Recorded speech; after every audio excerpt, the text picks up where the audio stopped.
When people wake up, they generally go through the same stages as someone who becomes bereaved. You go through an anger phase, a depression phase. You'll blame whoever is handy, and then hopefully you emerge from it and you become active and you want to learn what's really going on and what has been going on. The process of waking up to what is really going on in the world is the exact same process as grieving for a lost loved one. Psychologists call this the 5 stages of loss and grief. I personally woke up in 2008, and as of last summer, I have now completed all 5 stages. The first stage is denial and isolation.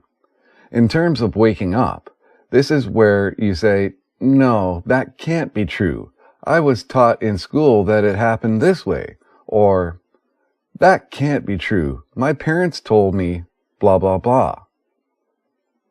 Those in this stage tend to take a giant step backwards and isolate themselves while their brain attempts to process the information. Only about 50% of people move past this stage. The other 50% permanently stay in this stage, with most simply forgetting about the info and blindly moving on with their lives. The second stage is anger. The initial 50% of people that move on to this stage end up becoming enraged upon waking up.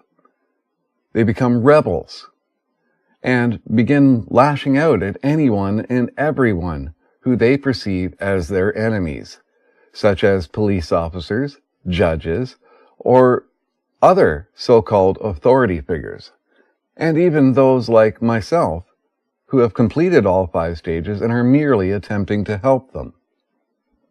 Those who lack the mental ability to move past this step typically become anarchists, like Dean Clifford, Santo Spinaci, Charlie Veitch, or commonly known as Dom. Most of the time, these people end up in trouble with the law, due to their anarchistic and uneducated contempt for any perceived authority figure. The third stage is called bargaining. Those who make it into this stage of waking up often turn to some form of religious figure or other cult-like personality to help answer the questions that they have, as they are incapable or unwilling to do their own research. Based on YouTube views, this is where you find the largest majority of semi-awakened people. Collectively, they are referred to as the New Age movement, or as I like to call it, the Fantasy Truth movement. To quote rocker Marilyn Manson from a recent interview, "I created a fake world because I didn't like the one I was living in." Essentially, stage 3 people are full-out conspiracy theorists who have completely rejected reality and now choose to live in an online fantasy soap opera world where everything is bliss and you are told not to do anything more. Just sit back because the aliens or the dragon family are going to save the world. Everyone will be given $5 billion out of some magical OPP trust fund. This is the only thing that I will give stage 2 anarchist Dean Clifford credit for getting 100% correct. To paraphrase him, if everyone had $5 billion, then what would $5 billion be worth? The answer? Absolutely nothing. Money is only given its value based on inequality.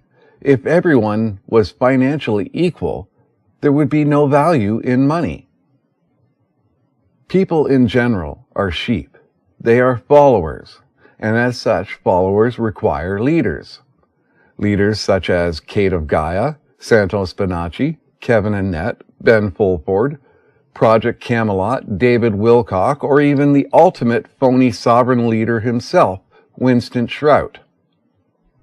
Those who do not progress past stage 3 are actually quite happy and content in their chosen roles of being either a leader or a follower in their fantasy New Age movement, and no amount of facts, evidence, or knowledge will ever convince them to leave this stage. It is important to note that many of these so-called leaders are actually those who remain straddled between two stages. For example, Dean Clifford is straddled between stage 2 and stage 3. He is an angry anarchist, yet he exhibits signs of the fantasy world of stage 3.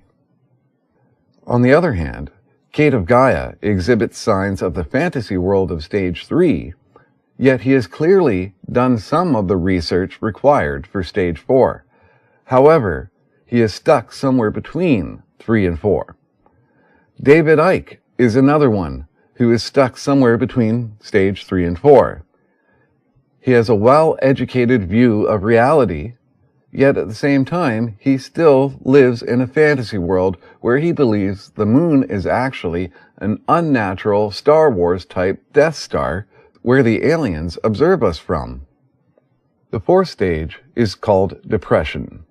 Those who do progress past stage 3 are people who have decided to forsake following phony online cult leaders in favor of taking their own destiny into their own hands. They are not simply satisfied with believing online conspiracy theories and have started to actually do their own independent research. This is where the dividing line takes hold, the division between conspiracy theorists of stage 3 and the truthers of stage 4. However, upon doing their own independent research, many do get depressed, as it is a daunting, time and energy consuming task that very few people actually complete. This stage is where many truthers get permanently stuck in, as they are eternally searching for the answers to their questions. This is where you find people like Alex Jones and his staff at InfoWars. I personally was stuck in this stage from 2011 through to the summer of 2014, at which point I canceled my InfoWars subscription. There are two types of depression associated with this stage. The first is that of the reaction to the practical implications of discovering the real truth for yourself. Basically, questions of, what do I do now? Take control. The second type of depression is more subtle and more private. It is our quiet preparation to separate and bid farewell to the life that we were groomed to lead and accept ever since we entered public school. The fifth stage of waking up is acceptance. Acceptance of the contracts that you voluntarily entered into with the government in ignorance, and acceptance that you 100% own responsibility for your own voluntary actions. And most importantly, acceptance of what is moral versus what is immoral. For example, failing to pay road toll fees, as Santos Bonacci did, is in fact immoral, as it is actually theft under contract law, the contract being the driver's license that he voluntarily begged for. Reaching this stage is not a gift afforded to everyone. In fact, out of the initial 50% that made it past stage 1, I surmise that less than 5% actually make it through completing all 5 stages. This final stage is marked by withdrawal and a quiet sense of calm, with the knowledge and understanding that what you are doing is not only 100% legal, but it is also 100% lawful. The moral of this story is, those who have not passed stage 5, as I have, are not actually awake at all. They will still play the role of the victim of slavery. They will whine and complain about how their slave masters are violating their rights, and that all cops are pigs and all judges are corrupt, and they will accomplish absolutely nothing by doing so. True story. Mocking Kate of Garbage. It literally took me from October 2008 until July 2014 to complete all 5 stages of waking up, which is when I decided to abandon production on my last film, Illusion of Power, as it was something I needed to do for myself in order to free myself from the burdens of waking up.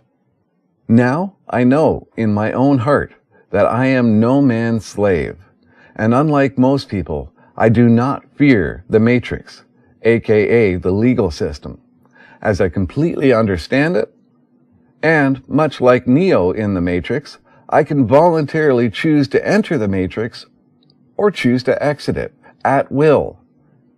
I have no need to, quote, lose the name, but rather I can choose when or if I wish to use the name. In my heart, I have become Neo, which in reality is merely the anagram for one, or the individual. After all, isn't this what it's all about? Individualism versus collectivism? To anyone watching this video, I urge you to please complete all 5 stages of waking up, but enjoy the ride. Take in the scenery, as it is all a learning experience. How do we get to this point, though? How do we get them to recognize that they're the nanny and we have grown up and they have no more power as nanny over us? It's about how we treat them, about how we act. If we're shitting our pants, pardon the language, ladies and sensitive guys, but if we're pooping our drawers, nanny has a right and a duty to put diapers on us, and she will do that. If you're throwing a tantrum, nanny has the power and the right to come grab you, throw you in your room until you settle down. If you're rebellious, nanny's got a right to put limits upon you as long as you're in the house. Nanny is tired. She wants us to stop rebelling. If you get to the point where you say, nanny, I'm not rebelling anymore, I'm just old enough now and I'm in charge of the house and you're not telling me what time I'm going to bed. I'm telling you I'm going out all night, I'll be back at 7, you'll have breakfast ready. You take power over them when you act within that capacity. What if the greatest epidemic the Earth has ever feared has already infected the human race? What if the only cure for this epidemic is knowledge? Are you willing to educate yourself? Are you willing to take control to protect yourself and your family?